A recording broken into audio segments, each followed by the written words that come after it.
Hola, ¿cómo les va? Samuel Faxi es el cónsul de Bahía Blanca, lleva 1 año y medio casi ya en nuestro medio, luego de haber ejercido labores diplomáticas nada menos que en Irak y en Cuba, en La Habana, lo que lo trajo a un marco de experiencias realmente muy singular. Está casada con Ana, una española georgiana, y de cuyo matrimonio nació Filipo, que casi tiene 3 años y nació en La Habana justamente. Y bueno, hoy se siente casi un bahiense más. Bueno, sobre este tema y sobre otros vamos a charlar un poco con él. ¿Cómo estás, Samuel? ¿Bien? Gracias por la invitación, Walter. ¿Cómo estás? Sí, Vos sabés que tengo una reminiscencia italiana muy grande, con lo cual, nada. ¿Cómo no? Me contás. Es un gusto. Y más si hablamos un poco del sur de Italia, donde también provengo yo y donde vos provenís, de la zona de Lecce. Sí, correcto. Salento, se llama Salento. Cerquita. En la provincia de Lecce. En la provincia, sí, ahí está. ¿Tenés a tus viejos allá, a tus padres? Sí. Sí, mi familia sigue ahí, donde siempre han vivido tradicionalmente las 2 ramas de la familia. Bien, ¿y cómo es la vida, cómo te ha llevado el destino, que de pronto te encontrás, no sé, en Cuba, te encontrás con una española georgiana, te casás, tenés un hijo en Cuba? Digo, estas ambivalencias, estas situaciones que te va llevando la vida, ¿no? Y el destino diplomático que tenés. Sí, toda la vida tienen su, digamos así, su sorpresa, y nadie, por supuesto, puede desde un inicio saber, pero la vida del diplomático suele también tener de estas sorpresas, porque bemoles, claro. Obviamente uno se mueve más, pero nunca habría dicho que durante una pandemia, además mi vida, que me tocó vivir en Cuba, iba, a pesar de todas las dificultades, a formar mi familia ahí, con un Filippo, mi hijo, nacido durante la pandemia, la cuarentena, así que no se podría escribir esta novela de otra forma. Y las ambivalencias de tus destinos, ¿no? 3 destinos tan diferentes. Digo, ¿cómo se va galvanizando la persona, el temperamento? Porque, bueno, arranquemos por allí con Irak, que fue, digamos, tu primer destino fuerte, ¿no? En tiempos donde se estaba empezando una especie de segunda reconstrucción de Irak, podemos denominarla así. Sí, correcto. Sí, fue mi primer destino en absoluto. Yo salí de Roma para ir a Bagdad. Y obviamente mi primer destino fuerte también, porque no se puede definir de otra manera. Y el momento en que yo solicito el puesto, porque yo solicité los 3, nuestro sistema te permite, digamos, avanzar un listado de preferencias. Es una forma de, digamos, solicitar el puesto. Entonces tú le pones de 1 a 5 y luego el ministerio, por supuesto, tiene que darte un puesto. Es el que determina. Sí, que determina. O de forma urgente salen otros listados que se llaman extraordinarios, y ahí tú pones un puesto solo. ¿Te lo dan o no te lo dan? Claro. Yo con Irak, con Cuba y con Argentina, con Bahía Blanca, hice lo mismo, el extraordinario. Así que tenía, digamos, certeza de lo que quería pedir. A esa edad, digamos, ¿qué edad tenías cuando recalaste en Irak? 28. Muy joven. 28. Y también con algunos rasgos de ciertas rebeldías, ¿no? Porque ir a un lugar como ese, de alguna manera, da un poquito de escozor. Estaban en un momento donde había muchas divergencias. Algo que es un tema con sus etnias, religiones, sus distintas aristas problemáticas. Irak no era un destino fácil. No era un destino fácil. Tenía muchas ganas de salir del ministerio, de la Cancillería. De la zona de confort. Exactamente. Y elegí exactamente un destino que no fuera fácil. Aquí se ve este es un C-130, es uno de los digamos, helicópteros que tenemos nosotros de la defensa italiana. Y con este medio nos movíamos de Bagdad a Kurdistán, Erbil, donde obviamente la capital del Kurdistán, nosotros teníamos un consulado, y sobre todo muy cerca de la ciudad de Erbil teníamos una base militar donde se estaban haciendo un perímetro de defensa de la base, donde se trabajaba también una empresa italiana que se llama Trevi, está por supuesto en Argentina también. Trevi hacía un trabajo para digamos, la manutención de una presa muy importante que estaba sobre el Tigris. Un lugar estratégico aparte, ¿no? Un lugar estratégico, y que se decía, luego es cierto, no es cierto, no se sabe. Se decía que Saddam Hussein había querido que esta presa se hiciera en un lugar que no tenía un terreno como para que fuera en total seguridad. Claro. De ahí la necesidad que una empresa con gran conocimiento técnico, Trevi fue la que se solicitó, y que, digamos así, se eligió para el trabajo, diera una manutención de urgencia en un momento que era el peor momento para Irak, porque de un lado había el ejército del gobierno y del otro había los digamos, terroristas del ISIS. Ahí en el medio se pone la empresa italiana para darle mantenimiento a esta presa, para que el agua no saliera, digamos... Tremendo momento de conflicto, porque para poner un poquito a la gente en lugar, Sí. Ya había caído Saddam Hussein, pero había un tema muy problemático con que muchos insurrectos, o llamarlos como de alguna manera no afines al gobierno de entonces, querían tomar Bagdad. Sí, sí, sí, absolutamente Claro. es así. O sea, a partir de 2014 había, digamos, una verdadera guerra que se estaba llevando a cabo entre el gobierno, estos terroristas del ISIS, que habían ganado mucho territorio y justo estaban ahí al lado de esta base donde se trabajaba y la defensa italiana apoyaba al gobierno de ese país para que no perdieran más territorio. Así que este era un poco el marco de... Aquí estoy yo también en el helicóptero. Y esa experiencia, porque vos fíjate que vos surgís de Italia, vas a un lugar donde la idiosincrasia, la forma, las maneras del habitante, del ciudadano común son totalmente diferentes, y después das un paso que también te promueve a otro sitio donde las culturas y la historia también bastante compleja, como Cuba, te ofrece una experiencia totalmente ajena a las anteriores. ¿Cómo te ubicás en tiempo y en forma? Porque no debe ser sencillo, Samuel, eso. Sí, realmente esto es como si fuera la línea de continuidad, o sea, el desafío, lo has bien, me parece, resumido tú, es justamente esto, de intentar tener siempre una flexibilidad, una mente abierta para no sentirse desubicado o no sentirse, digamos, inadecuado a la tarea que siempre es nueva, que uno obviamente está llamado para llevar a cabo. En Irak era de una cierta forma, había una quizá increíble variedad, a veces peligrosa, en la medida en que las diferentes almas y los diferentes actores políticos, religiosos se enfrentaban. Luego de repente uno entra en Cuba donde supuestamente oficialmente no hay religión, supuestamente oficialmente no hay política. No. Y en Cuba algo que me pasó, por lo menos a mí, vos escuchás al que está totalmente afín a la revolución y el otro que totalmente ajeno al castrismo, y los escuchás a los dos y los dos tienen razón. Claro. O sea, tienen sus razones en definitiva, y los comprende. O sea, también uno comprender a una situación donde uno totalmente ajeno, ¿no? Este es otro tema que siempre me ha guiado y me ha llamado la atención. Es el tema de que nosotros, como lo dijiste bien, los dos tienen punto de vista totalmente en contraste. Y te convence por momentos, los dos. Y ambos te pueden convencer, porque nosotros, desde la forma del lenguaje, estamos acostumbrados, en nuestra lógica, estamos acostumbrados, o sea, el contrario de cierto es falso. O sea, tenemos poca palabra para el matiz en el medio. O sea, el lenguaje funciona así, la lógica también, pero la verdad, en realidad, no funciona así.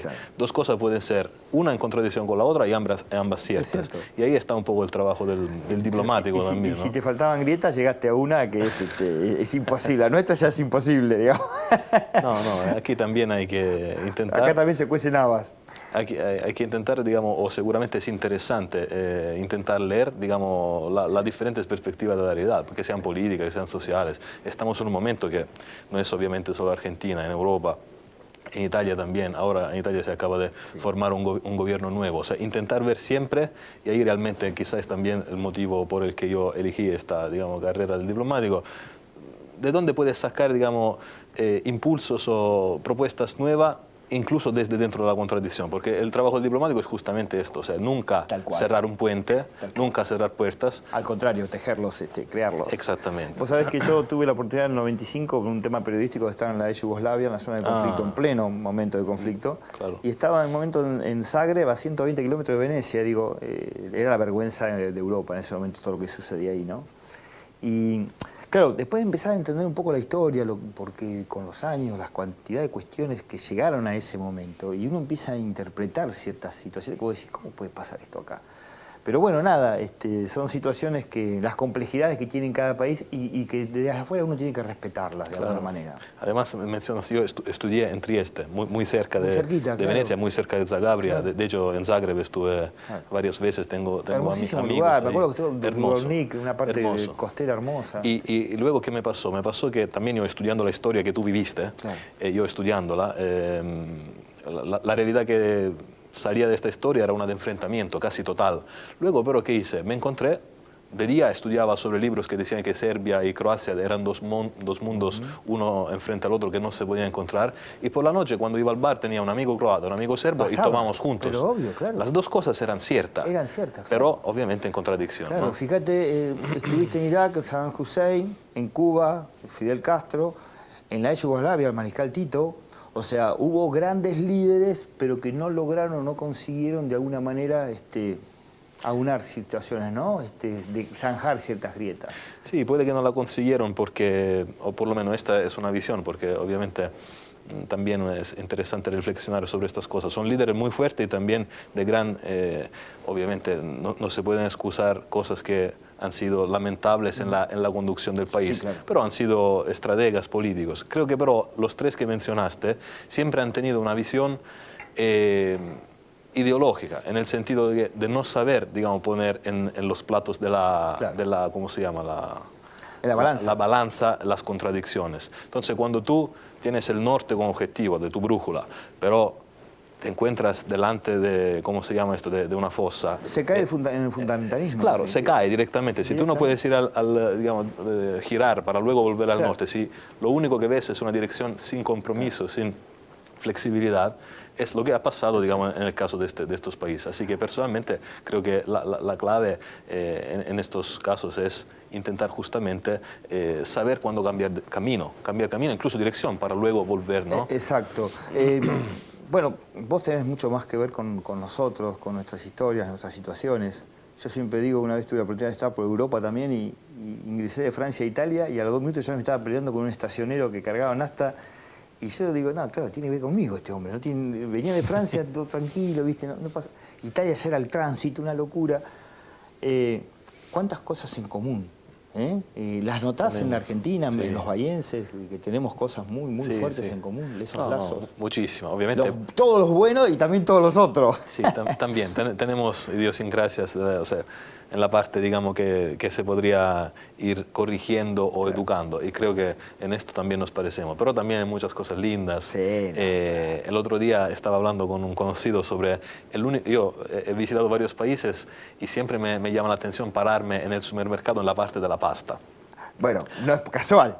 No, No es obviamente, casual para nada, obviamente no es casual. Y hay incluso de importación en algunos países pastas que son de muy buena calidad, pero la variedad es mínima. En Argentina, nunca he visto un país como Argentina donde hay de todo. Bueno, de todo, pero pará un poquito porque Oh, esta imagen que qué me lindo. entregaste, que esta tu abuela. Esta es mi abuela, Inmaculada, Inmaculada, sí. bueno, del sector ahí de leche. Leche, sí. Y yo cuando vos me pasaste esta foto de la nona, porque nosotros decimos la nona, Ah, no, sí, sí. me hiciste acordar a mi abuela también, cuando hacía las pastas. Y Claro. yo, viste, la acompañaba, la ayudaba ahí, y ella, Claro.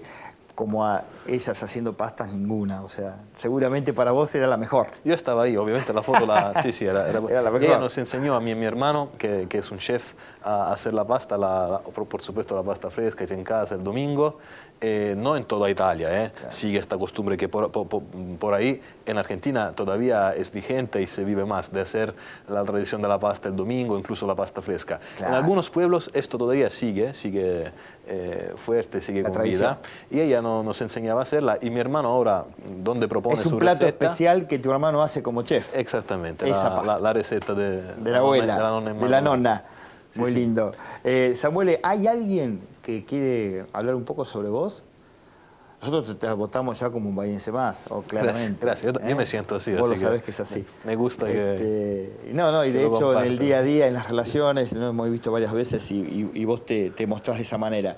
Pero alguien quiere hablar un poquito sobre vos y te quiere hacer una pregunta, así que lo vamos a escuchar. A ver. Walter, estoy convencido que Samuele Fazzi es una de las personas justas para tu espacio. Samuele es un diplomático muy joven, con 35 años, tiene una larga experiencia, 2 años en Irak, en momentos difíciles del ISIS, 4 años en la Embajada de Cuba, y rápidamente asumió su cargo como cónsul general, se integró muy rápido con todos nosotros, parece que está hace más de tiempo, pero no es 1 año y medio, no llega a los 2 años de su gestión, y se ha integrado, incluso, quiero decirlo, con su familia, ¿no? Con Ana y el pequeño Filippo. Podemos decir de su trabajo que ha sido una máquina de trabajar, que está capeando tiempos muy difíciles para el sistema Italia en la Argentina, donde hay mucha gente que quiere irse del país y está buscando su pasaporte o su ciudadanía, pero cuidado, no solamente el consulado tiene que trabajar en eso, y lo hace a gran demanda eso, pero sino también en este tiempo ha desarrollado actividades culturales de todo tipo, sea artísticas, sea de la cucina italiana, sea de los vínculos, y realmente lo ha hecho con un altísimo nivel.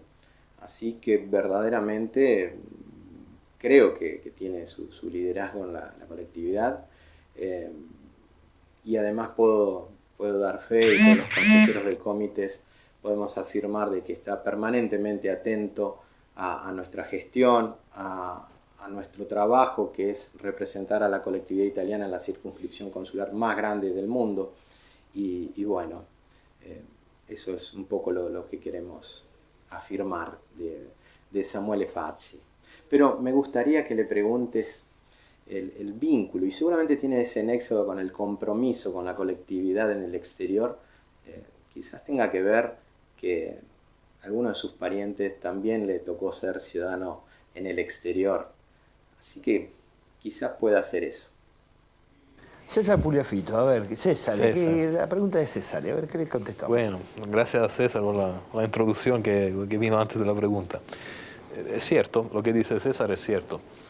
La nonna Inmacolada que vimos vivió y también, digamos, falleció, toda su vida la dedicó y la pasó en la familia en Salento, pero hubo un momento en que ella intentó ser un emigrante. Mirá. Su esposo, mi abuelo, trabajó durante 25 años en Canadá. Ella, en más que una ocasión, intentó emigrar con los hijos, con mi papá y las dos hermanitas, para juntarse y poder, digamos, seguir una familia. En épocas complicadas también, ¿no? Sí, eran los años 70. Claro. Y no fue posible. O sea, podemos decir que fracasaron en el intento de vivir juntos al extranjero. Claro. Mi abuela no pudo, entonces volvió. Así que el abuelo siguió el tiempo que pudo, luego él también volvió, vivió de vuelta en Salento hasta sus últimos años. Esta por la parte de mi papá. La parte de mi mamá también emigrantes. Mi abuelo, digamos, trabajó primero en Bélgica, en las minas, ¿no? Minas se llaman. Sí. De hecho, un tema interesante, una anécdota, es que él por poquísimo tuvo una gran suerte, se medio enfadó con un siciliano que estaba ahí, alguien le recomendó irse porque si no la cosa podía que seguía mal. Un poquito con un siciliano más vale no pelearse. Exacto, con un siciliano mejor no pelearse, mi abuelo lo entendió, se fue de Marcinelle. Mirá. Y a los 2 meses de que se fue de Marcinelle pasó el trágico accidente que nosotros conocemos del gran número de muertes que hubo en esa mina de Bélgica en el 56. Impresionante. En ese año él se muda. Fíjate el destino, ¿no? Increíble. Se muda a Reino Unido, en el Galles. Ahí nace mi madre, que así nace como una hija de inmigrante. Sí, ella tiene doble pasaporte, tiene la ciudadanía británica también. Viven durante muchos años ahí, pero mi abuela ahí también le dice, mira, a mí me gustaría, pero volver también, tener la perspectiva de poder volver a Salento, a Lecce, a nuestra casa. Así que de ambas familias yo he tenido dentro de la familia incorporada historias de inmigrante. Tal cual. Yo pero luego nací en Lecce, en Salento, como... Esa sensación del viajero, ¿no? De irrumpir también en ciertas aventuras, porque lo de ustedes no deja de ser también una aventura. Esta es una nueva aventura. Sí. ¿Qué pasa cuando te arraigás a un lugar, llegás a un momento donde vos decís, pucha, este puede ser mi lugar en el mundo? Y de pronto tenés que hacer las valijas. Y no solamente vos, en este caso también tu esposa, tu hijo. ¿Cómo manejas ese concepto? Es una pregunta interesante. Porque los afectos fluyen, empiezan a fluir. Claro, los afectos se crean, fluyen, uno se queda con las relaciones que establece, ¿no? En este trabajo. E incluso un lugar o una vida como la que tenía en Irak, donde uno también sabe que es durante un tiempo determinado, de hecho espera también que termine porque hay momentos muy duros. Pero ahí también uno crea amistades que son luego para toda la vida. Claro. Cuba, donde tengo también los recuerdos bonitos de una vida familiar que se ha creado. Yo me casé ahí con Anna, Filippo nació en La Habana. ¿Ella también diplomática? Sí, mira. Ella es diplomática de Georgia, o sea, ella trabajó Anna con el gobierno de Georgia durante toda su estadía en Cuba. Y luego, pero ahora decidió seguirme a mí, ha interrumpido de momento su trabajo. Interrumpió momentáneamente su faz profesional. Lo pudo interrumpir, esa es una buena posibilidad que su gobierno de hecho da. Y en este momento obviamente se está dedicando también, ayudándome a mí en el trabajo, en nuestra vida juntos. En Cuba también fue difícil salir, obviamente. En Bahía, donde, como decías tú, ya tenemos un montón de amigos y en 1 año y medio realmente estamos contentos de cómo hemos podido entrar, ¿no? En la vida también de la familia, de los amigos, de los conocidos en la ciudad.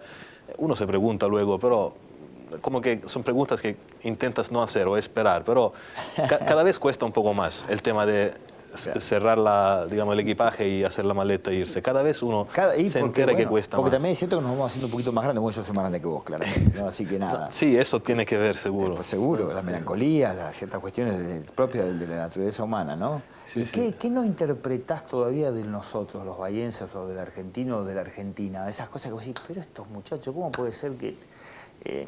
Nada, sí, porque nosotros creemos que tenemos un potencial enorme, que somos maravillosos, que somos talentosos, que somos creativos, pero nos va generalmente mal. Más allá de algunas cuestiones deportivas, algunas cuestiones de algún científico, de algún artista en particular, pero en lo colectivo es como que terminamos... Bueno, tenemos algo colectivo a nivel de Bahía Blanca, la trilogía de oro, ¿no? A nivel de Juegos Olímpicos, el básquetbol, claro, Manu Ginóbili. Sí, pero son pequeñas excepciones y eso nos pone los pelos de punta, nos pone mal. Bueno, obviamente es una pregunta inmensa esta que me has hecho. No tengo respuesta. No, yo creo que si has hablado de Argentina, has hablado de Bahía Blanca.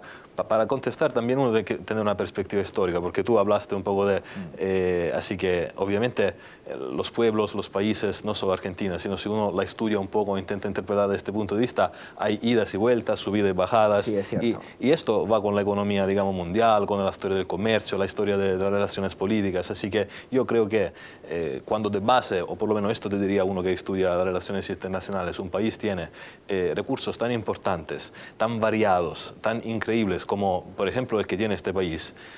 Se trata simplemente de también interceptar una coyuntura, tener una forma de desarrollo como sociedad. Un orden, armar situaciones estructurales y no que se mueran en el tiempo. O sea. Exactamente, yo creo, y ahí es interesante porque Pugliafito César hablaba de un trabajo del consulado, ha intentado llevar a cabo este año, además de consular, lo social, lo cultural, actividades culturales. Yo espero que para 2023 un objetivo nuestro, y lo es, porque también es una coordinación que hacemos con la embajada, está en lo económico-comercial. ¿Qué quiero decir? Activar lazos económicos con Bahía Blanca, con la sociedad, con la colectividad, y también que tenga que ver con todo este perfil de desarrollo que es buenísimo, que se va leyendo, nos vamos informando de proyectos, uno más interesante que el otro, que se están anunciando y que tienen Bahía Blanca, no digamos en el escenario, sino que en la primera fila de prioridad. No, de oportunidades grandes, muy grandes. Vaca Muerta y tantas otras cuestiones que empiezan a asomar, ¿no? Como claro, y mientras que en Europa, o sea, este tema de la guerra con Rusia ha dado la vuelta a la economía. Exactamente. O sea, es una etapa que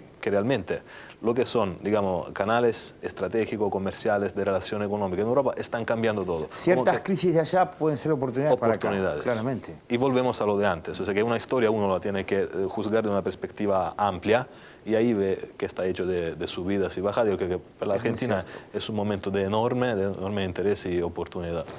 Samuel, el consulado, si bien está como base en Bahía Blanca, estamos hablando de 75.000 personas ligadas a Italia que tienen que ver con La Pampa, Río Negro, con el sur del país. O sea, no es solamente Bahía. Ustedes trabajan con un entramado bastante amplio, ¿no? Sí, en territorio y en gente. Exacto, se trata de una de las circunscripciones consulares como territorio más amplia del mundo, la del consulado de Bahía Blanca, porque obviamente abarca un territorio que son cuatro veces y medio el tamaño de Italia. Como número de personas es muy importante, o sea, son muy pocos los consulados que tienen así del tamaño así de grande. Obviamente en Argentina somos todos así, que sea Rosario, que sea La Plata, que sea Buenos Aires, que sea Córdoba, son enormes, porque hay casi 1.100.000 pasaportes, ciudadanos italianos que viven en la Argentina.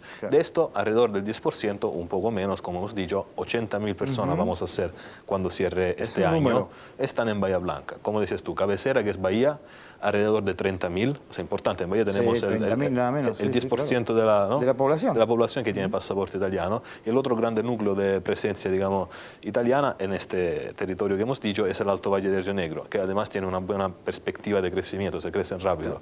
Por el sur, obviamente, obviamente menos poblado es el sur y en proporción también hay menos italianos. Bueno, y sé que tenés un muy buen equipo de trabajo de laburo, como se dice en Italia, laburo. y que de alguna manera hay todo tipo de gestiones se desarrollan, y no solamente tienen que ver con temas de ciudadanía, de gestión de cantidad de cuestiones que involucran a gente que tiene familiares en Italia, o que de pronto uno quiere abrirse camino y ver la posibilidad de trasladarse a Italia. Pero te voy a hacer una pregunta para el final, Sí. que no sé si es sencilla, pero me interesa mucho hacértela. Está muy en boga en la Argentina hoy esa sensación de que los padres inviten a los hijos o que los propios hijos y jóvenes tengan esa sensación y necesidad de decir, me quiero ir de este país, me quiero ir a Europa, me quiero ir acá o me quiero ir allá. Y yo digo que no es un mensaje, un buen mensaje que le estamos dando a nuestra juventud, en este caso a la juventud de Argentina, ¿no? Vos que sos italiano, que tenés un chiquito que tiene sangre italiana, que nació en La Habana, y también española y georgiana, obviamente, con tu mujer.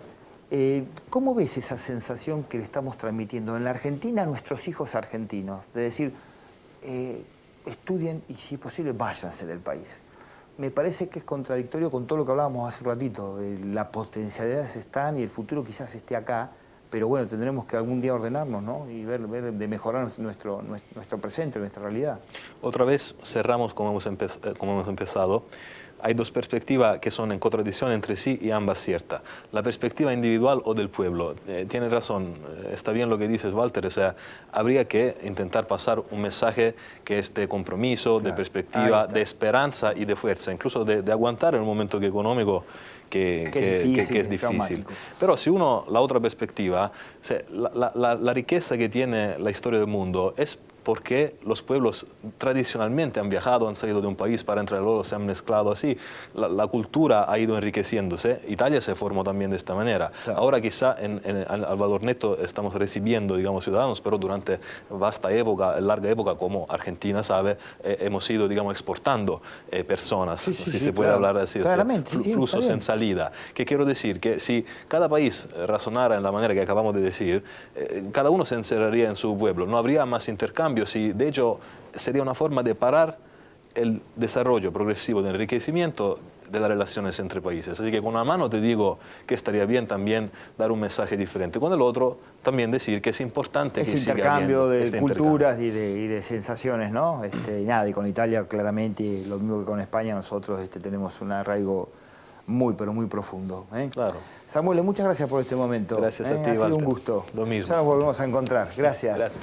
Bueno, con Samuele Faxi, cónsul de Italia en nuestro medio y una amplia región, en este nuevo contenido de Líderes. Muy prontito estaremos con uno nuevo. Muchas gracias.